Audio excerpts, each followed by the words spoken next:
नमस्कार साथियों, आप सभी का बहुत बहुत स्वागत है हमारे यूट्यूब चैनल वृषा क्लासेस ऑनलाइन में।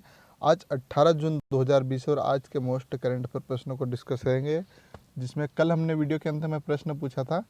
प्रश्न ध्यान से सुनिए, क्या था। किस क्षेत्र के लिए केंद्रीय प्रशासनिक अधिकरण CAT की 18वीं खंडपीठ का उद्घाटन किया? तो यह जम्मू कश्मीर और लद्दाख क्षेत्र के लिए, जो कि हाल ही में केंद्र शासित प्रदेश बनाए गए। पहले जम्मू कश्मीर था और यहाँ पर यह केंद्रीय प्रशासनिक अधिकरण CAT का उद्घाटन किया गया है ना। तो और ये इसका गोपाल चौहान, रमेश गाडरिया और दीपक पास्कल, इन लोगों ने वीडियो के अंत में प्रश्न पूछा था, उसका उत्तर दिया। आप भी इस प्रकार से वीडियो के अंत में जो प्रश्न पूछूंगा उसका उत्तर दे सकते हैं।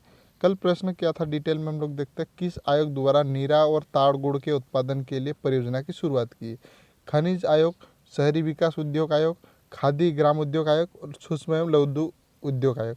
तो इसका सही उत्तर है ऑप्शन सी, खादी एवं ग्राम उद्योग आयोग के द्वारा नीरा एवं ताड़ गुड़ के उत्पादन के लिए इस परियोजना की शुरुआत की है। देखिए, ताड़ क्या होता है। ताड़ का एक पेड़ आता है जहाँ पर ताड़ी गिरती है या नीरा बोला जाता है। तो यह उसके उत्पादन के लिए एक इस परियोजना की शुरुआत की है किसने? खादी एवं ग्राम उद्योग आयोग। डिटेल में हम लोग देखते हैं तो खादी एवं ग्राम उद्योग आयोग KVIC द्वारा महाराष्ट्र के पालघर जिले में नीरा एवं ताड़ गुड़ उत्पादन के लिए अनूठी परियोजना की शुरुआत की। KVIC द्वारा आरंभ की गई इस परियोजना का उद्देश्य सॉफ्ट ड्रिंक के विकल्प के रूप में नीरा को बढ़ावा देना और जनजातीय पारंपरिक पोषी को ट्रेपर के लिए स्वरोजगार सृजन करना। तो इस प्रकार की योजना मध्य प्रदेश में शुरुआत की जा सकती है। मध्य प्रदेश में अलीराजपुर जिले में, आदिवासी बाहुल्य जिला जहाँ पर ताड़ी बहुत प्रसिद्ध है, और यह जो नीरा है वहाँ पर भी मिलता है मध्य प्रदेश में। तो इतनी जानकारी मध्य प्रदेश से भी मेरा फर्ज था। मैं मध्य प्रदेश से हूँ और उसी ज़िले के आसपास के रहने वाले, हमारा ही ज़िला है। तो अब आगे बात करते हैं। इस परियोजना के अंतर्गत KVIC ने नीरा निकालने के लिए ताड़ गुड़ बनाने के लिए 200 स्थानीय कारीगरों को टूल किट वितरित की। और टूल किट में फ्रूट ग्रेड स्टेनलेस स्टील कढ़ाई, 4 फेरेट मॉडल्स, कैंटीन बर्नर्स, चाकू, रस्सी, नीरा निकालने के लिए कुल्हाड़ी जैसे उपकरण शामिल। अगर इस प्रकार से ये दिया गया तो बहुत अच्छी बात है। वहाँ भी अलीराजपुर ज़िले में दिया जा सकता है और इस प्रकार से हो सकता है। चलिए आगे बात करते हैं। महाराष्ट्र में शुरू की गई, तो महाराष्ट्र की बात कर लेता हूँ। यहाँ की राजधानी क्या है? मुंबई है। उद्धव ठाकरे मुख्यमंत्री, जो कि विधान परिषद के सदस्य बने। और विधान परिषद का गठन किस में होता है? संविधान के अनुच्छेद 169, 71, 71 2 में इसका ऑप्शन है संविधान के इसका विधान परिषद का, जिसमें विधान परिषद का गठन किस प्रकार से होता है? पहले विधानसभा में विधान परिषद के लिए एक प्रस्ताव लाया जाता है, जिसमें पारित होने के बाद 2/3 बहुमत में। इसके बाद संसद के दोनों सदनों में भेजा जाता है। दोनों सदनों के बाद राष्ट्रपति के बाद भेजा जाता है। और जैसे ही राष्ट्रपति की साइन होती है तो विधान परिषद किसी भी राज्य में गठन की जा सकती है। तो इतनी जानकारी हो गई। यहाँ के राज्यपाल कौन है? Bhagat Singh Koshyari. Tadoba national park, Sanjay Gandhi national park, Navegaon national park, Gugamal national park और चंदौली नेशनल पार्क और कोयना बांध कोयना नदी पर स्थित है। यहाँ पर एलोरा गुफा औरंगाबाद में स्थित है, कलेरी गुफा मुंबई में स्थित है, अजंताबाद गुफा औरंगाबाद में स्थित है, और एलिफेंटा गुफा राष्ट्रकूट के द्वारा निर्माण की गई मुंबई में। तो ये देखिए, ये जिन्होंने निर्माण की है वो उनसे संबंधित बौद्ध लिखा हुआ है। यहाँ पर लोकसभा की सीट 48 है, राज्यसभा की 19 सीट है, विधानसभा की 288 और विधान परिषद है, ये महत्वपूर्ण 6 राज्यों में भारत के। तो यह यहाँ पर 78 सीटें है। अब विधान परिषद कहाँ कहाँ ये भी देख लेते हैं हम लोग। तो उत्तर प्रदेश, बिहार, आंध्र प्रदेश, कर्नाटक, तेलंगाना और महाराष्ट्र, इतने राज्यों में है। ये देख सकते हैं आप यहाँ पर 6 राज्यों में। पहले जम्मू कश्मीर में थी, जो केंद्र शासित प्रदेश बनने के कारण हटा दिया गया। अब अगले प्रश्न की बात करते हैं। दूसरे प्रश्न की, हाल ही में किस फर्म कंपनी को PM केयर फंड की ऑडिटर के रूप में नियुक्त किया है? Auditor firm Deloitte, KPMG, MS Agarwal and company और सार्क एसोसिएट फर्म। तो इसका सही उत्तर option C, SARC and associates firm को PM केयर फंड के लिए ऑडिटर नियुक्त किया है। डिटेल में हम लोग देखते हैं। तो प्रधानमंत्री के नागरिकता सहायता और आपातकालीन स्थिति में राहत, prime minister citizens association and relief in emergency situation यानी PM केयर्स फंड के लिए ट्रस्टियों ने नई दिल्ली में स्थित chartered accountant firm SARC and associate है ना को अगले 3 वर्षों के लिए ऑडिटर के रूप में नियुक्त किया। इसके अलावा सुनील कुमार गुप्ता की अध्यक्षता में सार्क एंड एसोसिएट को अगले 2 साल यानी इस साल 2019 के पिछले साल वाले PM के राष्ट्रीय राहत कोष के ऑडिटर भी बनाया गया। 2019 में जो PM के राष्ट्रीय राहत कोष बनाया था उसका भी ऑडिटर इसको बनाया गया। किसे? सार्क एंड एसोसिएट से। अब तीसरे प्रश्न की बात करते हैं। Corporate insolvency resolution and liquidation सलाहकार समिति का अध्यक्ष किसे बनाया गया? राजीव कुमार, गोविंद राजालकू, आर के भदौरिया और उदय कोटक। तो इसका सही उत्तर है ऑप्शन डी, उदय कोटक। इनका चित्र देख सकते हैं आप, यही उदय कोटक है और इन्हें corporate insolvency resolution and liquidation सलाहकार समिति का अध्यक्ष बनाया गया। डिटेल में हम लोग देखते हैं तो भारतीय दिवाला एंड शोध अक्षमता बोर्ड ने कारपोरेट इंसॉल्वेंसी रिजोल्यूशन लिक्विडेशन पर सलाहकार समिति का पुनर्गठन किया गया और इस समिति का अध्यक्षता महिंद्रा बैंक के कार्यकारी उपाध्यक्ष और प्रबंधक निदेशक कौन है? उदय कोटक द्वारा की जाएगी इसकी अध्यक्षता। साथ ही मैथिली उन्नी कृष्णन को सलाहकार समिति के सचिव के रूप में नियुक्त किया। Corporate insolvency resolution and liquidation पर सलाहकार समिति में अध्यक्ष सहित 14 सदस्य शामिल है। इस समिति में क्या होता है? Insolvency regulation and bankruptcy code 2016 के तहत कारपोरेट इंसॉल्वेंसी रिजोल्यूशन और बोर्ड से जुड़े लिक्विडेशन से संबंधित किसी भी मामलों के लिए board of insolvency regulator IBABI से अनुरोध पर प्रोफेशनल सपोर्ट और सलाह प्रदान करेगा। इतनी जानकारी हो गई। अब चौथे प्रश्न की बात करते हैं। हाल ही में किस राज्य में मनरेगा के तहत देश में सबसे ज़्यादा रोजगार दिया गया? तो इसका सही उत्तर है उत्तर प्रदेश सरकार द्वारा। उत्तर प्रदेश सरकार ने मनरेगा के तहत देश में सबसे ज़्यादा रोजगार दिया है। डिटेल में हम लोग देखते हैं क्या है। इसके 2005 में स्थापना हुई थी मनरेगा की, 2005 में। डिटेल में हम लोग देखते हैं क्या है। तो उत्तर प्रदेश सरकार ने महात्मा गांधी राष्ट्रीय ग्रामीण योजना रोजगार गारंटी योजना मनरेगा के तहत श्रमिकों को सबसे अधिक रोजगार मुहैया करने वाला पहला राज्य बना। जारी किए गए आंकड़ों के अनुसार मनरेगा में राज्य की 57,000 ग्राम पंचायतों में 57,12,975 श्रमिकों को रोजगार मिला, जो महात्मा गांधी राष्ट्रीय ग्रामीण रोजगार गारंटी योजना अधिनियम के तहत दिए गए कुल कार्य का 18% है। इसके अलावा राज्य सरकार ने 7.93 करोड़ मानव दिन रोजगार मुहैया कराया है। और देखिए कितने दिन कराया है? 7.93 दिन करोड़, है ना। और 10 लाख श्रमिकों को रोजगार देने का लक्ष्य है इतना। अगले प्रश्न की बात करने से पहले अब उत्तर प्रदेश ने किया, तो उत्तर प्रदेश के बारे में बात करते हैं। उत्तर प्रदेश देखिए मध्य प्रदेश के उत्तर में स्थित है और यहाँ पर लखनऊ राजधानी है। योगी आदित्यनाथ मुख्यमंत्री, आनंदीबेन पटेल राज्यपाल है यहाँ की। 18 लोकसभा सीटें जो देश में सबसे ज़्यादा है, और राज्यसभा की सीटें कितनी? 31 है। विधानसभा की 404 है। तो यह सभी सबसे ज़्यादा यहीं पर स्थित है। विधान परिषद की 100 सीटें यहाँ पर।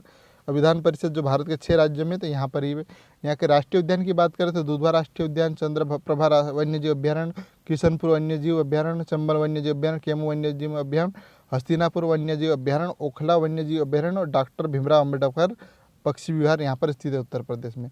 अब देखिए यहाँ पर आपको दिखा चुका हूँ मैं, बार बार बताऊँगा तो अच्छा नहीं लगेगा, फिर भी बता देता एक बार। उत्तर प्रदेश, बिहार, महाराष्ट्र, कर्नाटक, आंध्र प्रदेश और तेलंगाना, इन राज्यों में क्या है? विधान परिषद है। और धारा तो बता चुका। मोनिका फाउंडेशन 2020 अवार्ड किस सोसाइटी ने जीता है? Deccan development society, theosophical society, Bombay society और कोलकाता सोसाइटी। तो इसका सही उत्तर है डेक्कन डेवलपमेंट सोसाइटी ने 2020 का मोनिका फाउंडेशन का अवार्ड जीता है। डिटेल में हम लोग देखते हैं क्या है। हैदराबाद स्थित Deccan development society Prince Albert of Monaco foundation जीता है और यह सम्मान 2020 के लिए पृथ्वी पर प्राकृतिक सम्मान का सबसे अधिक प्रशस्त है। इस घोषणा मोनाको फाउंडेशन के उपाध्यक्ष CEO को ने ओलिवियर वेंडेस के प्रिंस अल्बर्ट द्वितीय द्वारा की गई, और जिसमें क्या है 40,000 यूरो लगभग यानी 35 लाख रुपए की सम्मान राशि आम जनता को दी गई। और यह उन लोगों की पावती के रूप में है जो ग्रह को बचाने के लिए अपने गहन करते हुए के लिए गतिविधि और संघों को समर्पित करते हैं। और डेक्कन डेवलपमेंट सोसाइटी के बारे में देख लेते हैं। इसके निदेशक कौन है? PV सतीश। और डेक्कन डेवलपमेंट का मुख्यालय यहाँ पर तेलंगाना हैदराबाद में स्थित है, जो कि तेलंगाना की राजधानी है। इतनी जानकारी हो गई। अब 6वें प्रश्न की बात करते हैं। किस मंत्रालय द्वारा अपने फ्लैगशिप कार्यक्रम के लिए किस सेंटर की स्थापना की? खेल मंत्रालय द्वारा। देखिए मेरे से गलती हो गई। खेल मंत्रालय द्वारा अपने फ्लैगशिप कार्यक्रम के लिए किस सेंटर की स्थापना की? भारतीय खेल संघ, खेलो India state centre for of excellence, खेलो राज्य, खेलेगा भारत। तो इसका सही उत्तर है option B, Khelo India state centre of excellence को सेंटर शुरू किया गया है किसके द्वारा? खेल मंत्रालय द्वारा फ्लैगशिप कार्यक्रम के लिए। डिटेल में हम लोग देखते तो खेल मंत्रालय द्वारा फ्लैगशिप कार्यक्रम में खेलो इंडिया योजना के तहत खेलो India state centres of excellence की स्थापना करने जा रहा। पूरे देश में मजबूत खेल परिस्थिति तंत्र को बनाने के तहत प्रत्येक राज्य में केंद्र शासित प्रदेश में ऐसे एक KICE को चिन्हित किया जाएगा। KICE की स्थापना पहले चरण में खेल मंत्रालय के भारत के 8 राज्यों में कौन कौन से सरकारी स्वामित्व वाले जिसमें कौन कौन सा है? अरुणाचल प्रदेश, मणिपुर, मिजोरम, केरल, तेलंगाना, नागालैंड, कर्नाटक और ओडिशा। इन राज्यों में सरकारी स्वामित्व वाले ऐसे खेल सुविधा केंद्रों की पहचान की जिनमें खेलो इंडिया सेंटर्स ऑफ एक्सीलेंस की अपग्रेड किया जाएगा। इतनी जानकारी हो गई। अब 7वें प्रश्न की बात करते हैं। हाल ही में रज पर्व अथवा राजा पर्व की किस राज्य में बनाया गया? तो इसका सही उत्तर होना चाहिए, देखिए कितने राज्य हैं, उड़ीसा, केरल और कर्नाटक और मिजोरम। तो इसका सही उत्तर ऑप्शन ए, उड़ीसा में रज पर्व अथवा राजा पर्व भारत के राज्य में मनाया गया। डिटेल में हम लोग देखते हैं तो यह पर्व होता है, क्या है ये पर्व? ओडिशा में हर्षोल्लास के साथ रज पर्व अथवा राजा पर्व मनाया गया। यह 3 दिनों तक चलता है और अनूठा त्यौहार है जिससे मानसून की शुरुआत और भूदेवी की यानी धरती माता की विशेष पूजा की जाती है। इसमें ऐसा माना जाता है कि इस दौरान धरती माता यानी भूदेवी मासिक धर्म से गुजरती है, जिसमें चौथा दिन धरती के लिए स्नान होता है ना। और राजा परबा उत्सव मनाने के दौरान उड़ीसा के लोग धरती माता के मासिक धर्मों के प्रति सम्मान और प्रत्येक के रूप में 3 दिनों तक खुदाई, बुवाई, जुताई और जैसे सभी कार्य रोक देते हैं। ये प्रकार 3 दिन प्रकार का है, जिसमें क्या है 3 इस प्रकार। राजा संक्रांति, आषाढ़ मास के पहले दिन को संक्रांति के पहले दिन यानी पिल्ली राजा संक्रांति के दिन और उसके बाद के दिन को क्या कहा जाता है? भोजदा या बासी राजा कहा जाता है। अब किस राज्य में शुरू की है? ओडिशा में। तो ओडिशा के बारे में देखते हैं हम लोग। तो ओडिशा की राजधानी क्या? भुवनेश्वर। नवीन पटनायक मुख्यमंत्री और प्रोफेसर गणेशी लाल यहाँ के राज्यपाल है। प्रमुख राष्ट्रीय उद्यान की बात करें, भितरकनिका राष्ट्रीय उद्यान, सिमलीपाल अभ्यारण्य, गहिरमाथा कछुआ अभ्यारण्य यहाँ पर स्थित है। प्रमुख बांधों की बात करें तो हीराकुंड बांध महानदी पर स्थित है और इंद्रावती बांध इंद्रावती नदी पर है। यहाँ पर लोकसभा की 147 सीटें नहीं है, विधानसभा की 147 और राज्यसभा के 7 और लोकसभा की 20 सीटें। यहाँ पर व्हीलर द्वीप है जिसका नाम APJ अब्दुल कलाम कर दिया गया है। मानचित्र में यहाँ देख सकते हैं आप। और मानचित्र में देखिए यह पश्चिम बंगाल, झारखंड, छत्तीसगढ़ और किसके साथ सीमा साझा करता है? आंध्र प्रदेश के साथ साझा करता है और यहाँ पर स्थित है और इसकी राजधानी है भुवनेश्वर, आप देख सकते हैं।